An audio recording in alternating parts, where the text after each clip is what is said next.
Terror in the Trenches. This is Von Klaus's book from his imprint Rise Again Comics. So you can see this is signed by Von Klaus. And this is a pretty interesting story. It's a really dark and gritty action story. A lot of action, a lot of horror elements. It's got this dark, gritty vibe. I'd say it works pretty well, and it definitely is very strong on the narrative side, on the visual side, weaker on the narrative side. I'm going to highlight this fantastic art. So Monica Macchiaghini is the artist for this book.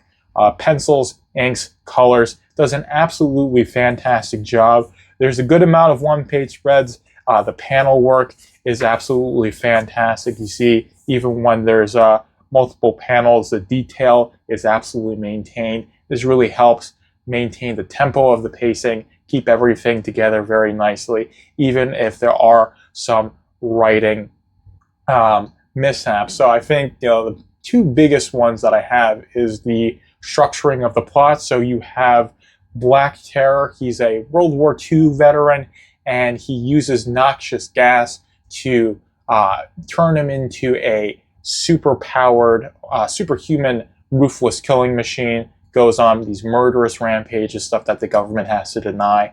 It's an inherently, I would say, interesting premise. It's very dark and gritty, which the art perfectly is suited for. The art fits in perfectly with this book, really elevates this, makes this a book that is above average, in my opinion, is because of the art. And having, some narrative hiccups isn't the worst thing when you've got art as good as this. So the first, I'd say, big fumble with the narrative is the trying to weave together the World War II scenes with the current storyline, which takes place 30 years later when he's living his life as Robert Benton, humble pharmacist in New York City, trying to piece his life together after his wife dies.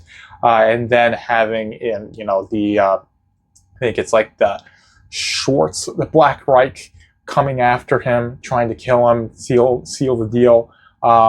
That is the main storyline. It's weaved together a bit in the beginning with his life as a World War II soldier. And I think having the World War II scenes be like one consistent, series of pages in the very beginning, and then leading into that modern or more modern storyline would be the best way to go about it. I think that would make it feel less disjointed, more structured. And then the second thing is with Black Terror himself. His characterization comes through a lot of monologues, and some of these monologues come off as more angsty and gloomy rather than being these serious, hard-hitting revelations that Von Klaus is really going for. And some of the phrases are repeated a little bit too much, and it doesn't do enough to feel like it's earned, or it's not using that repetition in a way that's impactful to the reader. It just comes off as being awkwardly worded. And then also with the monologue, Eric Weathers does a really good job lettering this book, but some of the monologue should have been emphasized to really make those lines that have to have that heavy impact, give that heavy impact. A lot of it comes off as more muted and subdued, and it makes the monologues even weaker to the reader in terms of characterizing Black Terror. But I think from his character design, from the premise of his of his story in Terror in the Trenches, I think a lot of that does a lot of good work to characterize him, and the monologues just offer some finer points, but I think it could have been presented and done better. But like I said, the art for this book is absolutely fantastic. A lot of good amount of one-page spreads that maintains, like I said, the tempo of the pace, makes everything feel, structured and sensical. I like the word sensical, but it looks absolutely fantastic. Character designs are really nice. So there's two main characters, Black Terror, Lady Satan.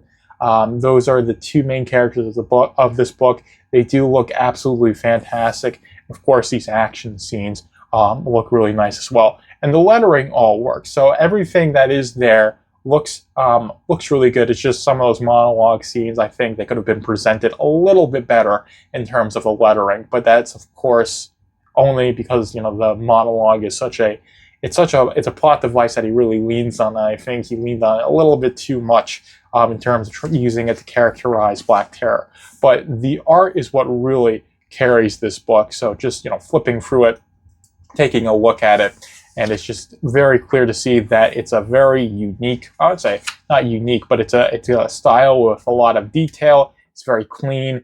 It's got that dark and gritty feel to it that really brings you into the world and the tone that Von Klaus is trying to build. So the art is really doing the heavy lifting for this book and making it a really worthwhile comic to read. The writing, while like I said, the premise is really interesting in terms of what Black Terror is. The idea of taking down Nazis and the basic scenes of the basic plot line that the story covers it's all interesting. It's all well done, but I think, like I said, some of the way the characterization with the monologues is a bit weak. The way the plot is structured comes off as a little bit disjointed, and I think you could have a bit more of a better cliffhanger build-up to make the reader more invested in that volume too. I feel like there's a lot of stuff that's like getting built up, getting established, and then it just kind of ends when it's really getting into it's really gotten past the awkward growing pains, and it's really hitting its stride. That's right when it ends, for the second volume. So I think that's something that's a little bit of a weak point, is that when I got finished reading this book, it wasn't like, oh, I need to find out what happens next, because so many cool things happen. It's like, well, this is interesting. There's a lot of cool stuff.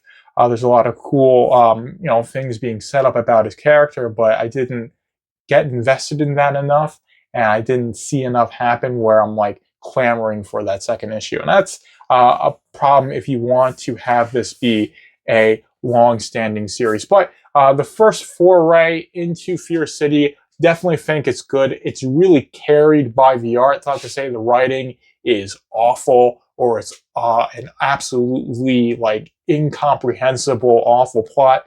Certainly isn't that. I definitely think, like I said, relying on the monologue, structuring it a little bit better, where you've got a prequel in his World War II scenes as one, coherent prequel, or one consistent prequel in the beginning, and then having what takes place 30 years later would be a much better structure for the story, in my opinion.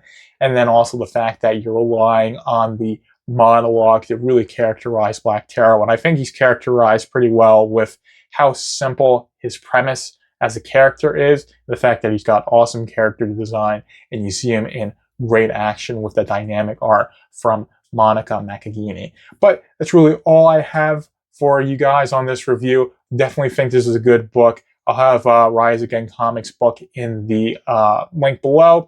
Definitely think you should check it out if you like dark horror-themed books. You like that gritty action. This is definitely going to be right up your alley. Joker is out.